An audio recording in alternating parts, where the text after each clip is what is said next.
Radio Rivage présente Au fil du lien, une émission animée par Daniel. Chers auditeurs, je suis heureuse de vous retrouver sur Radio Rivage pour mon émission Au fil du lien. Et aujourd'hui, j'ai le plaisir de recevoir Nolwenn Langui, artiste peintre et illustratrice pour des livres pour enfants. Bonjour Nolwenn. Bonjour. Merci d'avoir accepté mon invitation. C'est avec plaisir. Donc voilà, donc vous êtes artiste peintre, vous peignez des paysages, mais ce que j'ai dit aux éditeurs également en présentation, c'est que vous illustrez des livres pour enfants. Alors, racontez-nous cette activité. Eh bien, au départ, je faisais beaucoup de tableaux abstraits. J'étais beaucoup dans l'abstrait, le collage, la peinture. Et mes deux enfants sont nés et à ce moment-là, il y avait pas mal d'amis qui avaient des enfants en même temps. Et au départ, j'avais créé ces petits personnages pour des cadeaux de naissance. Oui. Et donc, ça avait énormément de succès. Et on me dit, mais pourquoi tu les feras pas éditer? Et effectivement, je suis allée sur un salon à Rennes avec mes petits personnages d'objets, un salon d'objets, de design. Et effectivement, ils ont plu et j'ai plusieurs entreprises qui travaillent avec mes petits personnages. On leur m'a juste demandé de rajouter des coiffes. Effectivement, pour que ce soit des petits personnages vraiment bretons. Oui, des coiffes bretonnes, oui. Alors les deux personnages s'appellent Éline et Thomas. Voilà. Alors l'histoire des prénoms, c'est la faïencerie de Pornic avec laquelle je travaille. Ils ont donc mes petits personnages déclinés sur des bols, des tasses, diverses vaisselles. Et bien un soir il m'appelle et il n'avait pas de prénom ces personnages. Et il me dit voilà, il me faut un prénom, je vais les mettre sur le site. Et alors je dis j'ai combien de temps pour trouver un prénom? Et ils m'ont dit 10 minutes. Donc en fait les prénoms sont sortis comme ça tout seuls. Et c'est vrai qu'un jour, on m'a dit, une petite fille qui est dans la classe de mon fils, qui s'appelait Éline, sa maman m'a disait que ce prénom-là était celte. D'accord. Voilà. Donc, et je pensais l'avoir inventé. Tommy, c'est complètement inventé aussi, mais a priori, j'ai pas encore trouvé de Tommy. Alors, vous avez créé ces personnages, et puis ensuite, les prénoms sont venus sur les personnages. Voilà. Donc, au départ, c'était juste pour raconter une histoire. Il n'avait pas. C'est vrai que j'ai du mal à mettre un titre sur mes tableaux. J'ai du mal à cloisonner, vraiment. Et les personnages, c'est pareil. Je leur avais pas donné de prénom. Les gens pouvaient les appeler un peu comme ils voulaient. D'accord. Oui, c'est une approche, disons, sur le plan affectif, également par rapport à votre art. Vous êtes baigné des émotions de l'enfance. Oui. En fait, j'ai énormément de souvenirs de mon enfance. J'ai énormément de souvenirs, notamment je peins souvent Éline avec des coquelicots ou qui rêvent d'un coquelicot sur notre planète. Parce qu'en fait, c'est une petite anecdote, mais ma grand-mère m'emmenait régulièrement prendre le goûter au printemps dans les champs après l'école et il y avait plein de coquelicots et de marguerites. C'était vraiment des champs couverts de rouge c'était magnifique. Et il y en a plus maintenant, presque plus. Oui, il y en a beaucoup moins. Oui. Ouais, mais c'est même pratiquement plus. Là, on en trouve parce que les gens en replantent, notamment sur les ronds-points, on en replante, mais ils poussent très peu spontanément maintenant parce que c'est très fragile, ça craint beaucoup la pollution et les traitements. Et donc, c'est une fleur qui a disparu rapidement après l'arrivée des traitements chimiques dans les champs. Mmh. Donc en fait vos personnages rencontrent en fait des situations qui sont issues à la fois de votre imaginaire et de vos souvenirs d'enfance. Exactement, oui. Donc ça vous nourrit dans votre création. Oui, tout à fait. Et je travaille encore avec les enfants. Je donne des cours d'art plastique aux enfants. Oui. Et entre autres, et c'est vrai que j'adore leur univers, j'adore leur façon de voir, de leur spontanéité et leur dessin aussi. Et c'est vrai que j'ai vraiment un souvenir très prégnant de ma propre enfance. Et c'est d'ailleurs peut-être pour ça aussi que dans mes cours, je suis très à l'aise avec ce public et qui me le rend bien. Donc, oui, c'est une communication en fait sur les émotions et les ressentis. Voilà, les rêves d'enfants. C'est vrai qu'on a souvent, quand on est enfant, des idées assez abracadabra, je sais pas comment j'essaie d'inventer un mot. Oui, des souvenirs effectivement de choses irréalisables qui sont liées à l'imaginaire. Et ça vous intéresse, Nolwenn? Oui, beaucoup. C'est vraiment un univers je suis aussi très inspirée par Le Petit Prince. Alors au départ, c'était inconscient. Les gens me disaient, ça évoque vraiment le monde du Petit Prince. Et effectivement, j'ai adoré ce livre quand j'étais petite. C'est ma marraine qui me l'avait offert et je l'ai lu et relu et relu. Et mais du coup, de temps en temps, il y a un petit blondinet aussi dans mes tableaux. Et la silhouette aussi est très étirée, très longiligne, et les deux enfants s'adressent souvent aux astres, à la lune, au soleil. Oui, alors déjà, leur silhouette est très inspirée justement du dessin d'enfant. Notamment Éline, c'est vrai quand on est petit, on dessine une tête, un triangle pour une robe, et puis 2 bras, 2 jambes filiformes. On n'est pas encore le volume. Quoique moi, je l'ai mis très tôt. D'ailleurs, c'est rigolo, j'ai retrouvé un dessin que j'avais fait quand j'avais 5 ans et où justement c'est le dessin test pour voir un petit peu où on en est au niveau du personnage, du dessin du personnage. Et moi, il y avait tout. Il y avait les 5 doigts, il y avait l'épaisseur, il y avait tout. C'est vrai que déjà. Mais j'adore les représentations enfantines, justement, ce que j'ai dit tout à l'heure, leurs dessins. Et je me suis pas mal inspirée de ça pour dessiner mes personnages. Et aussi un goût pour la nature. Et un goût pour la nature. Alors, j'ai été guide nature pendant 2 ans. J'ai fait une formation aussi pendant 1 an en Bretagne. En fait, on allait sur différents sites de Bretagne découvrir l'environnement. Et parce que c'est justement, là, je parlais des coquelicots tout à l'heure, mais en fait, ma passion du dessin et de la peinture et ma passion de la nature se rejoignent, en fait. Et c'est pour ça que maintenant, je réalise également des peintures à l'huile, des paysages.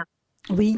Qui sont issus qui sont inspirés de mes promenades, de mes souvenirs aussi de lumière, les reflets. Enfin, je sais que je suis très très sensible à la lumière et puis à l'environnement. Oui, alors j'ai vu beaucoup de vos tableaux sur votre page Facebook, des paysages à la lumière incroyable, d'une profondeur et aussi d'une très grande poésie. Mais vous nous le dites en fait, hein, les va-et-vient entre le réel et puis vos souvenirs d'enfance. Oui. Et c'est vrai qu'enfant, j'étais assez contemplative. C'est-à-dire que je pouvais passer des heures à regarder un reflet dans l'eau, à regarder des plantes, à regarder des insectes, et j'ai gardé cet amour de la contemplation, justement. Et c'est vrai que ça me sert justement pour mon inspiration dans la réalisation de ces peintures à l'huile. Et vous avez décidé, je ne sais pas si le mot est correct, de devenir artiste. À quel moment de votre vie, Nolwenn? En fait, dès le départ, je pense que c'est quelque chose qui est vraiment inhérent à ma personne. Enfin, je veux dire, c'est inséparable. C'est-à-dire que toute petite, dès que j'ai su tenir, d'ailleurs, c'est ce que je mets quand on me demande d'écrire ma biographie là pour des expositions, voilà, ou des sites, je lis, c'est que j'ai l'impression d'être née avec un crayon. Dès que j'ai su tenir un crayon, j'ai dessiné. Et je dessinais tout le temps. Et c'est vrai que je raconte souvent cette anecdote-là, c'est que j'avais pas encore de peinture à la maison et quand j'ai voulu peindre, je gardais tous mes crayons feutres qui ne fonctionnaient plus. J'avais du mal à jeter les crayons. Et un jour, j'en ai démonté et j'ai récupéré le petit feutre à l'intérieur et je l'ai trempé dans des petits tubes en verre. Ça me faisait des encres. Et j'ai fait des encres comme ça. Oui, vous aviez créé en fait votre matériel, vos outils. Voilà. Alors vous donnez des cours régulièrement. Parlez-nous de cette activité d'enseignante en fait. Où donnez-vous des cours? Alors je donne des cours à Baden et à Plogoumelaine, non loin de chez moi en fait. D'accord. Donc, et de temps en temps, j'interviens aussi dans les écoles. Également dans les écoles, très bien. Donc c'est voilà. toujours un public enfant pour vos cours? Non, c'est enfants, ados et adultes. D'accord, donc en fait ça réunit toute la famille également, vos cours de dessin. Oui, ça peut. Parce que les deux personnages que vous avez créés sont également avec Éline et Thomas, avec une histoire aussi à raconter d'eux-mêmes. C'est-à-dire qu'on imagine qu'ils peuvent avoir une famille, qu'ils ont des aventures. Est-ce que vous vous sentez un peu, comment vous dire, écrivain quand vous dessinez, Nolwenn? Ah oui, oui, oui, je raconte une histoire. Hein. Mhm. Oui, d'ailleurs, j'écrivais énormément quand j'étais enfant et ado. J'écrivais beaucoup, j'adorais l'écriture. D'ailleurs, quand j'ai passé mon doc d'art plastique, on avait une matière qui s'appelle littérature et où on nous demandait d'écrire des textes. Et j'adore ça. Et je trouve que la création, elle raconte quelque chose de toute façon. Oui. Donc c'est vrai que là maintenant j'utilise moins les mots parce que j'ai moins le temps, mais quand je peins, effectivement, je raconte des histoires et les gens se racontent des histoires aussi. C'est ce qu'on me dit. Oui, Hein, quand les gens, bien sûr, c'est un échange, effectivement, avec le public, oui. et quand les gens achètent mes tableaux, parce que j'ai pour beaucoup de cadeaux de naissance, Oui. ils me disent quand l'enfant commence à grandir et parler, il regarde le tableau et il raconte plein de choses. Enfin, il y a vraiment pas mal de choses qu'on peut raconter à partir de chaque tableau.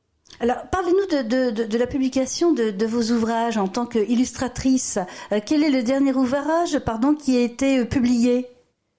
Alors, le dernier, c'est c'est celui de Brocéliande. J'ai plus le titre en tête. Nous rechercherons et nous mettrons sur notre page Facebook Radio Rivage. Mais comme ça, les auditeurs pourront vous retrouver à travers vos ouvrages. Oui. Et également les deux personnages qui sont sur différents supports de faïence. Exactement. Oui, oui, oui. Ils sont, comme je vous disais tout à l'heure, la faïencerie de Pornic, pardon. Oui. Donc, qui travaille avec moi depuis ça fait 7 ans. Ah oui, 7 ans. Donc, c'est un partenariat qui déjà s'inscrit dans le temps. Oui. C'est une chouette petite entreprise qui travaille avec, qui fait le plus possible de travailler en France. Oui. Et c'est vrai que il y a vraiment une éthique et j'invite vraiment les gens à aller voir leur site et puis à aller au magasin d'usine à Pornic. Vraiment, c'est une chouette petite entreprise. Radio Rivage va s'associer et va relayer auprès des auditeurs. Alors, voyez, pour chaque interview, Nolwenn, concernant mes invités, je propose une carte blanche qui permet à l'invité de parler d'un sujet que nous n'aurions pas abordé pendant cette interview. Quel est ce sujet pour vous, Nolwenn? Ce sujet, ce serait, il y en a plein. L'environnement, par exemple. L'environnement. L'environnement, parce que j'en parlais tout à l'heure. C'est vrai que moi, ce qui me fait énormément de mal en ce moment, c'est le mal qu'on fait à la nature. Oui. Le peu d'égard que l'homme peut avoir pour elle. Et je trouve qu'en ce moment, le gouvernement ne fait pas grand-chose. Enfin, les gouvernements, hein, c'est général. Hein. Il y en a beaucoup pour le capital, enfin tout ce qui est le système capitaliste, et puis l'environnement, mais passe toujours en second plan. Alors c'est vrai que la tâche est immense. Bon, chacun de nous peut participer aussi à cette défense de l'environnement, de la nature et des animaux. Avez-vous une association peut-être à laquelle vous pensez ou une cause plus particulière, parce que l'environnement c'est très large. Avez-vous une cause dont vous voudriez nous parler? Non, il n'y a pas d'association en particulier. Je sais que je signe beaucoup de pétitions parce que malheureusement, j'ai mon travail qui me prend beaucoup de temps et d'énergie et qui prend beaucoup mon esprit. Et c'est vrai que je suis pas encore engagée dans une association en particulier. Par contre, je sais qu'il y a énormément de pétitions pour l'INIS, CIW, des associations qui travaillent aussi pour la protection des animaux. Oui. Pour essayer d'améliorer la condition des animaux en élevage. Oui. Et c'est vrai que je trouve que la nature, les animaux n'ont rien demandé. Ils étaient là avant nous, et c'est vrai que l'homme a toujours l'impression d'avoir une supériorité. Et ça me dérange énormément. Oui, alors je pense qu'aussi votre art vous permet aussi peut-être d'affronter les difficultés ambiantes, et peut-être aussi de permettre de distiller un message concernant la protection de la nature par la beauté des paysages que vous faites, et puis ces deux petits personnages qui sont très attachants. Exactement. Oui, c'est ce que je me dis. Je trouve que c'est important de montrer que des belles choses à préserver. Parce que Éline et Tommy sont peut-être 2 enfants, mais quelle maturité chez ces 2 enfants qui sont admiratifs devant les astres, comme je le disais, mais pas seulement la nature, et n'ont de cesse que de la célébrer dans plusieurs illustrations que vous faites. Oui, exactement. Oui, c'est tout à fait ça. Ça touche, vous voyez, ça touche tout le monde en fait, hein, les enfants et les plus grands quand on regarde vos publications et puis surtout les livres qu'il faut acheter que vous publiez régulièrement. Eh bien, nous arrivons au terme de notre interview, Nolwenn. Merci beaucoup pour nos auditeurs, les grands, les petits, qui vont découvrir votre univers et puis reprendre connaissance aussi avec vous pour ceux qui vous connaissent déjà, mais qui vont, à l'issue de cette interview, se dire Nolwenn nous parle à nouveau de la nature, de ce qui compte pour elle. Merci encore. Oui, merci à vous aussi. À très bientôt sur Radio Rivage, chers auditeurs, pour une nouvelle émission Au fil du lien. C'était Au fil du lien, une émission animée par Daniel sur Radio Rivage.